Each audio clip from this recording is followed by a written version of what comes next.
YOLO depressed people of YouTube. So I want to talk to you guys about depression and suicide and suicidal tendencies, because this is something I lived with for almost like 15 years, man. From 16 until 32, I was manically depressed. I'm talking about severely depressed. Like, I woke up to like, fuck, why didn't I just die in my fucking sleep, right? And I lived my day hour to hour. Like, fuck, man, if I could just make it to the next hour, and then the next hour, and then it was like I'd go to my bed, and it was like, fuck, I really hope I just die in my sleep. And I lived like that for that entire fucking time, man, and it was fucking grim.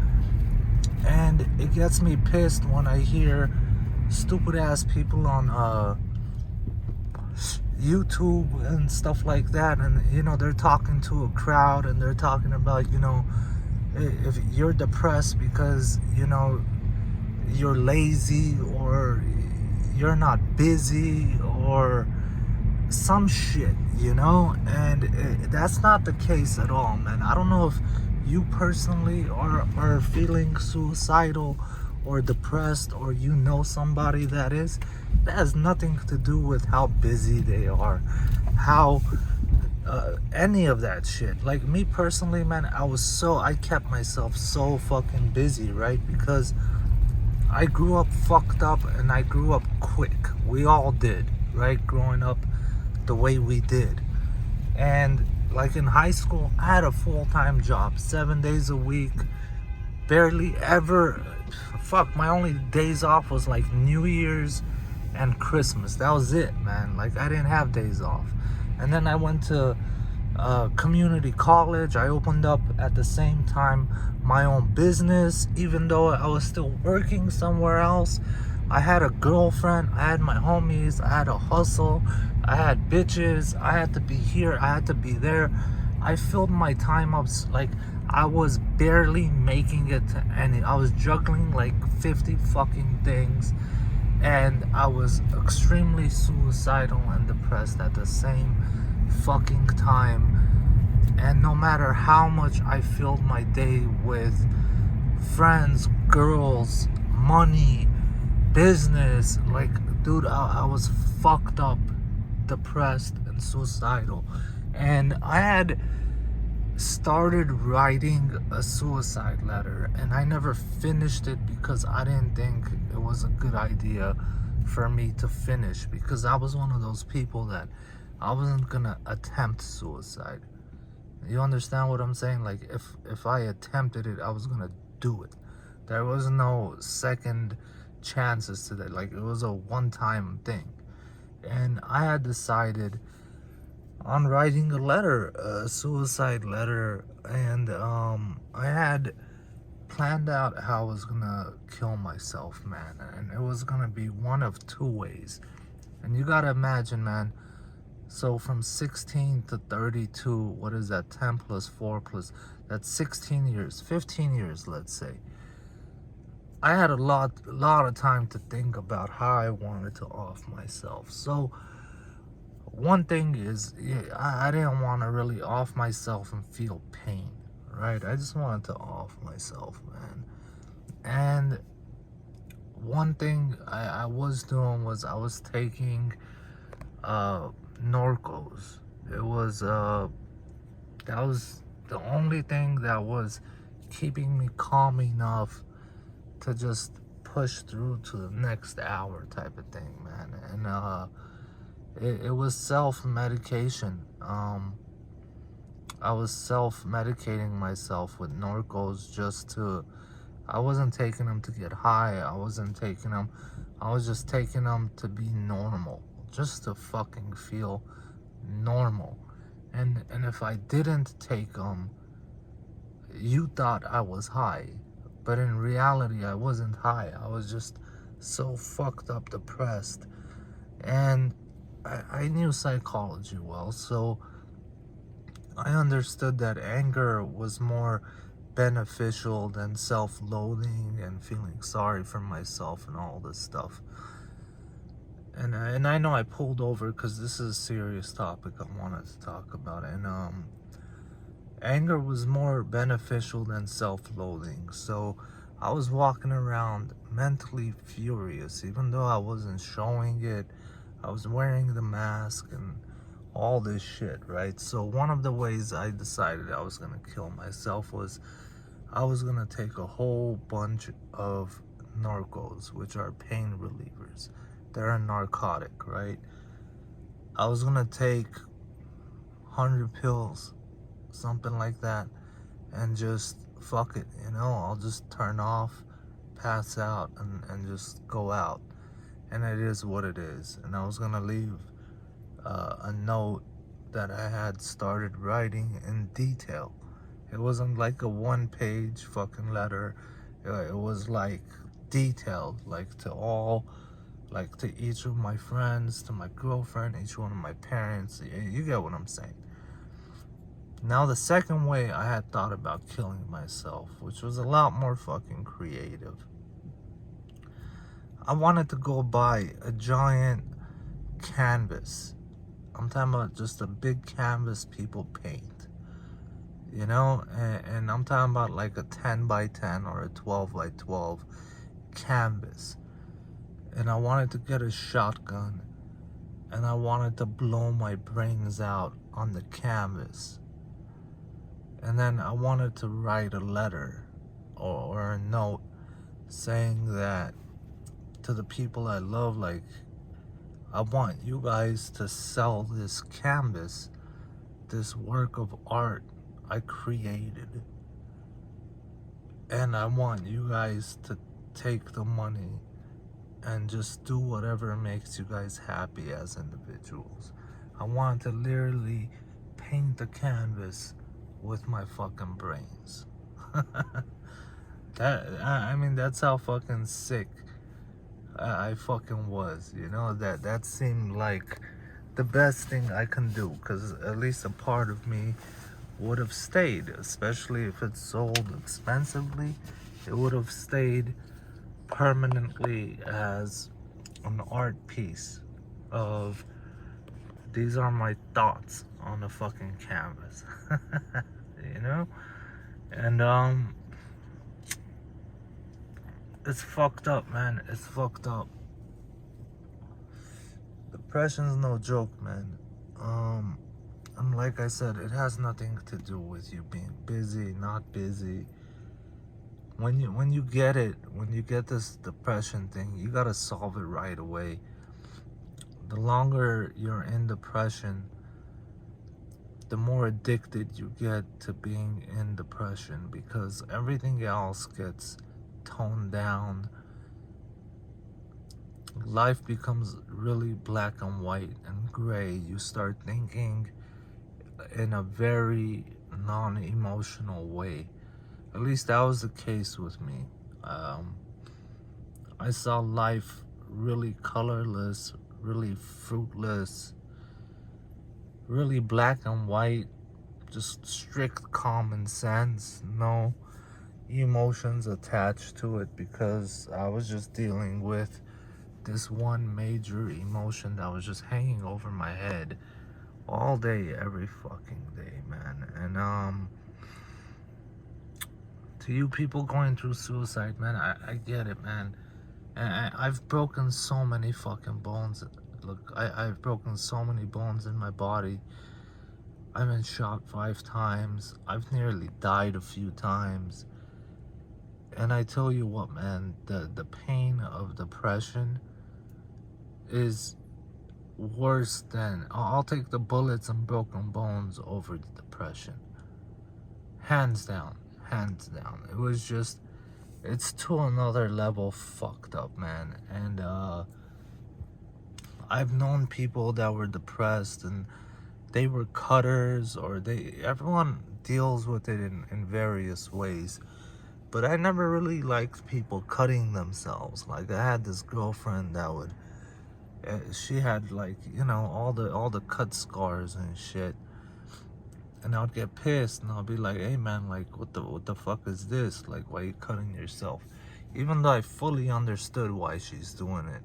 I didn't need an answer on why she's doing it. I knew exactly why she's fucking doing it. But I'll tell her like, hey man, I better not fucking see another cut mark, another scar. And I told her like, hey man, I'm gonna straight bash you if I see you cutting yourself. And I actually lost this person because I was being a dick in regards to her being a cutter, you know.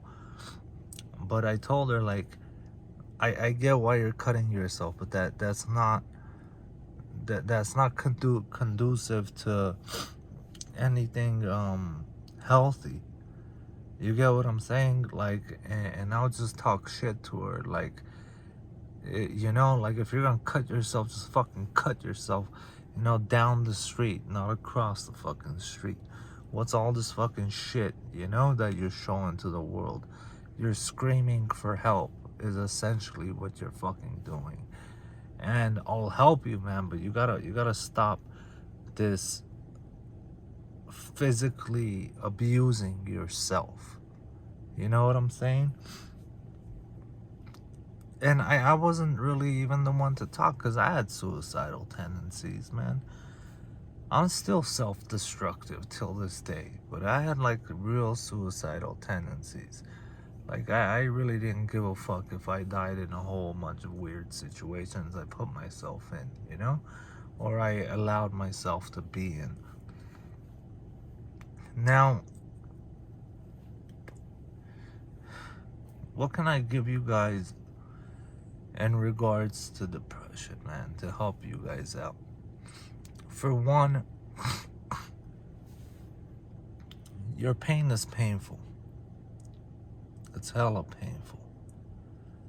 Your pain is real. And for a lot of you, you might not even know why you're in so much fucking pain. But you are. And even if you tell the people around you, they won't understand. They can't understand. Even though they say they understand for the moment. They really don't understand for the time frame you're in depression. It's a momentary understanding, and they're gonna expect you to overcome it as if it's an obstacle when it's not. It's something hanging over you that's not really in your control. And they will never understand because they've never felt that emotion. The emotion of depression, like that word is watered down. Most people don't understand the depth of how painful it is internally, and the confusion of why you feel so fucked up when there isn't a direct reason for you feeling so fucked up. And this is why people cut themselves, because they cut themselves and they're like, all right, I'm bleeding, I cut myself, it hurts, that's my pain, it's right there, I know why it hurts, because I cut myself. And it'll divert their attention from this emotional, mental instability to a physical pain they've created and are feeling. And that's why they cut themselves, type of thing, And your friends, your family, even if you go get help with psychologists and therapists, if they haven't really been in depression, if they've never been in it, they're just going off of what they know. They have no fucking clue. It doesn't matter how many books they've read and whatnot. They have no fucking clue. And they can never imagine if people didn't have a nose, and you're like, hey man, it smells, and they're like, what the fuck do you mean it smells? You're like, it smells nasty, right? And you're like, they're like, what do you mean? Like, what the fuck is a smell? They can't even comprehend it. That's exactly what it's like. And that's the messed up part, man, is that you also feel like you're the only person that's feeling like this. There's no one else around feeling like this. There's no one going through it the same way you're going through it, because it's so few people in between, right, that actually are in depression to that severe level. So you do feel this you're on your own, like you're a different species, right? Like imagine like if you were a superhero, like Superman from another fucking planet, and you're here, and your thought process, your emotions, your everything is so different than everybody around. You fit in because you choose to fit in, right? But you're wearing this mask, and you're nothing like the people around you, and it's a very lonely fucking thing. And I had my girlfriend, and she ended up being my fiance. She knew I was depressed, and she tried to understand, man, but at the end, nobody understands. Nobody understands. And even though your pain is painful and it's fucking real, like I said, man, you just have to focus on, you know what, man, if I just need to make it to the end of the fucking day. Even if you're suicidal, man, like, let me make it to the end of the day. Let me go to my bed, go to sleep. At least I'll turn off for some time. Maybe I'll have a good dream. And like in my case, 99% of the time I had horrible dreams. But those horrible dreams were still better than the horrible life I had of being depressed. And every once in a while I'd have a good fucking dream. So I look forward to going at least to my bed, right? So at least if you make it to the next day and to the next day, you just gotta go hour to hour, day to day, and hopefully it goes away eventually. And it might take a long period of time, man. It might not be quick at all. It might take years. But understand that the psychology of your thought process, the way you're thinking, man, you're thinking as a person that's depressed. You're not thinking like a normal human being. So in my case, I told myself, man, like, I'm not gonna kill myself until I overcome depression. And if I overcome it and I still feel like I should off myself, I'm gonna off myself, and no one can tell me otherwise. Like my suicide would be self-righteous. You get what I'm saying? But first, I had to overcome the depression to be in a normal state of mind to make that decision. That's like making that decision when you're high, or you're drunk, or you're not sober, right? So in my opinion, I had to be sober to make that decision. And it took I'm telling you, it took 15, 16 years until I overcame depression. I had the hopes of, one day, hopefully I won't feel like this. And it was a very, it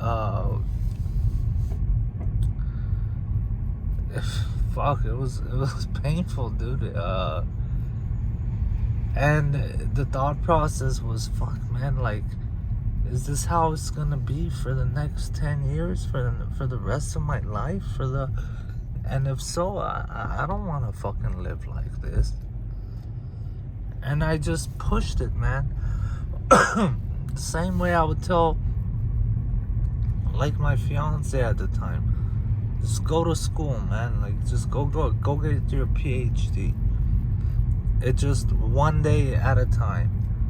How do you eat an elephant? One bite at a time. Just go one day at a time, And by the time you look back, you're gonna have a PhD, dude.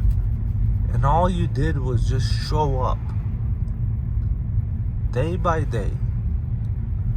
And eventually, hopefully, you get to a certain point. You overcome it. And I overcame it in the weirdest of circumstances, but I did.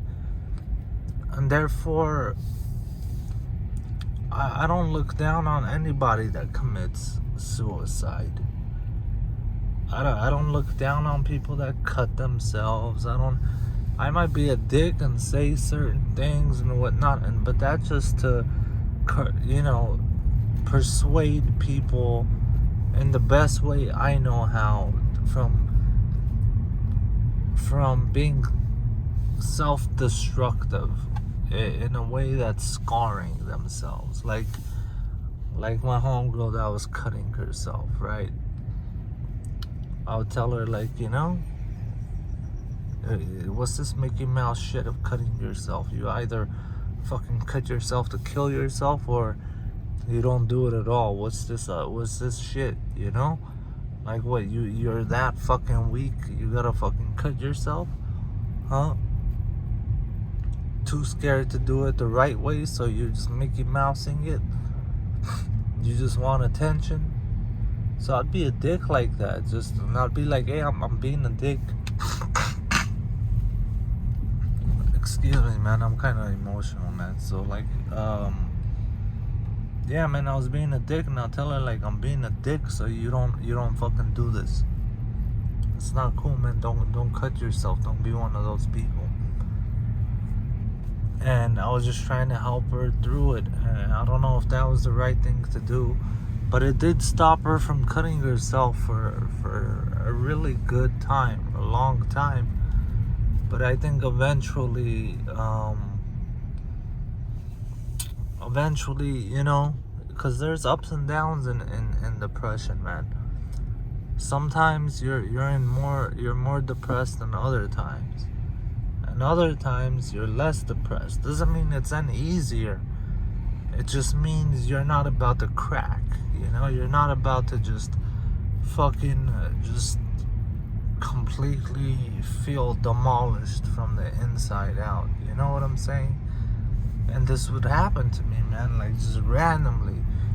It could be a song, it could be a commercial, it could be a movie, it could be something I saw, something I'm thinking about, something that happened, nothing happened, and I'll just fucking crack, man, and I'll just be just sobbing like a fucking baby, man, just quietly sobbing to myself due to the fucking pain, man.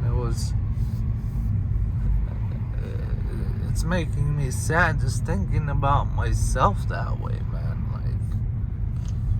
It's fucked up, yo. And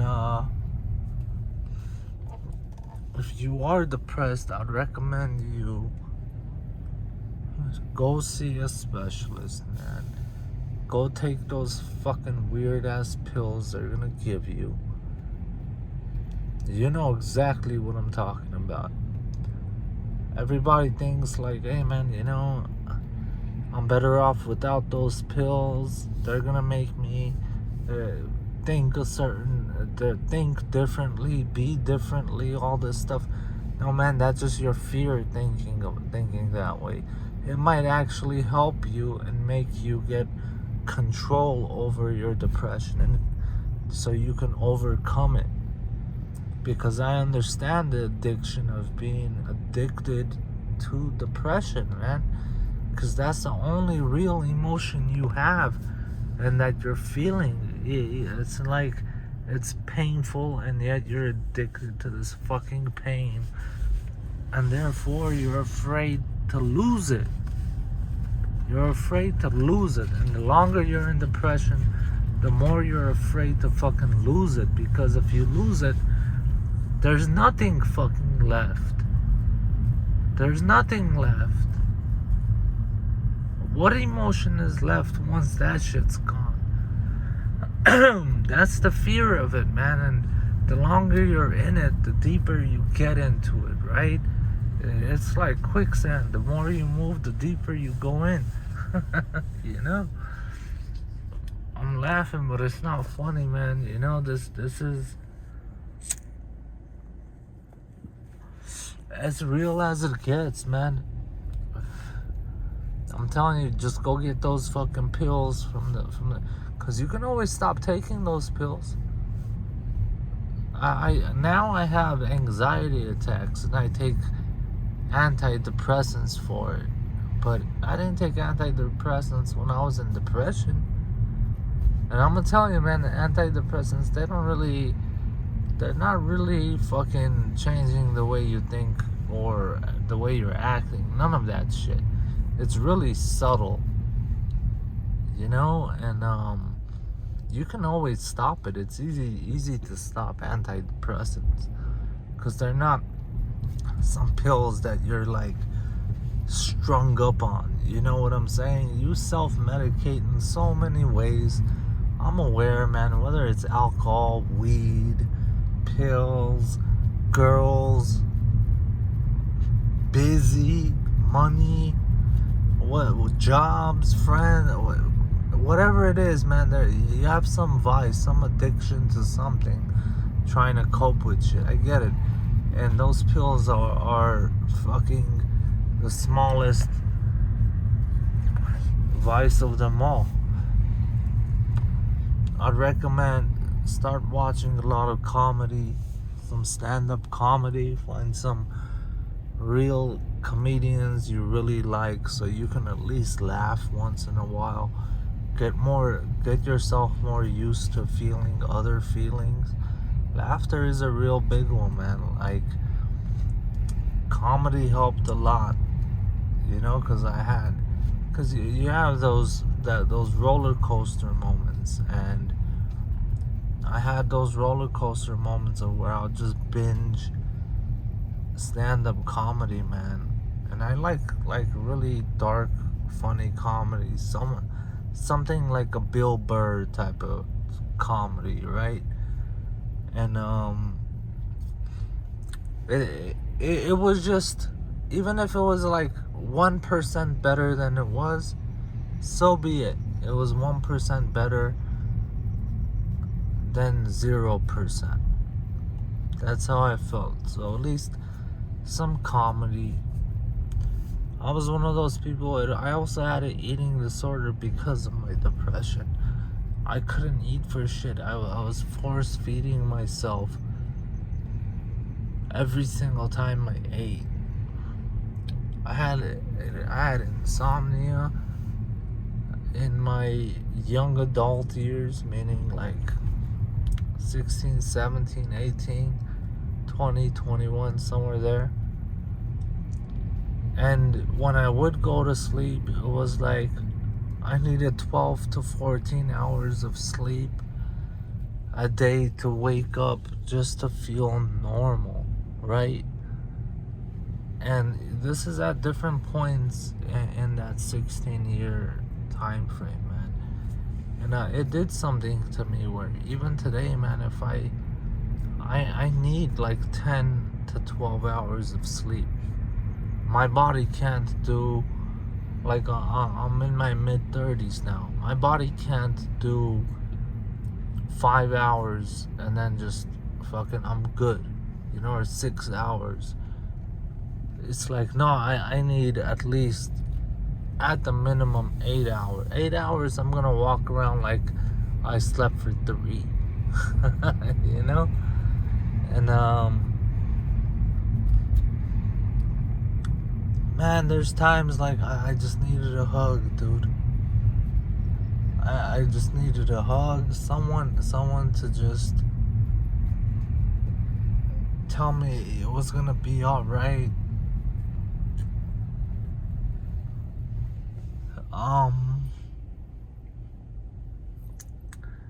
So it's gonna be alright.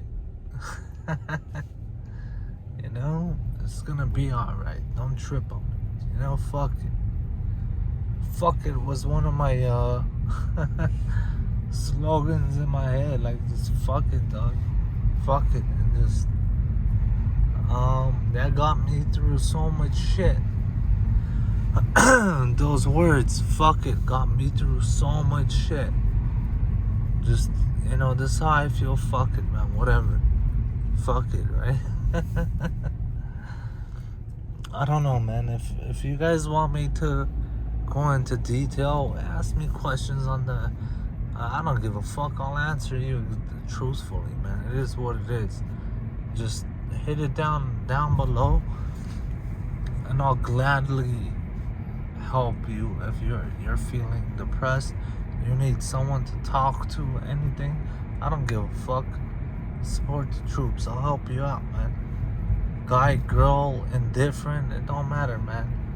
Like, if you're fucked up, tell me how you want me to help you. I'll help you. I don't give a fuck. You know what I'm saying? You want a better understanding of depression. You want a better understanding of what you're going through and why you're going through it and how you're feeling and why you're feeling that way. I know psychology pretty well, man. I'll help you out. I don't give a fuck. Ask questions, I'll answer them. It is what it is. Solo Yolo Bolo, you guys have a good night. Don't fucking kill yourselves. Make it to the next day. For you people that aren't in depression or don't know what it is, don't judge it, man. Don't be that motherfucker to talk out of turn over something you have no fucking clue about. Because you really have no fucking clue.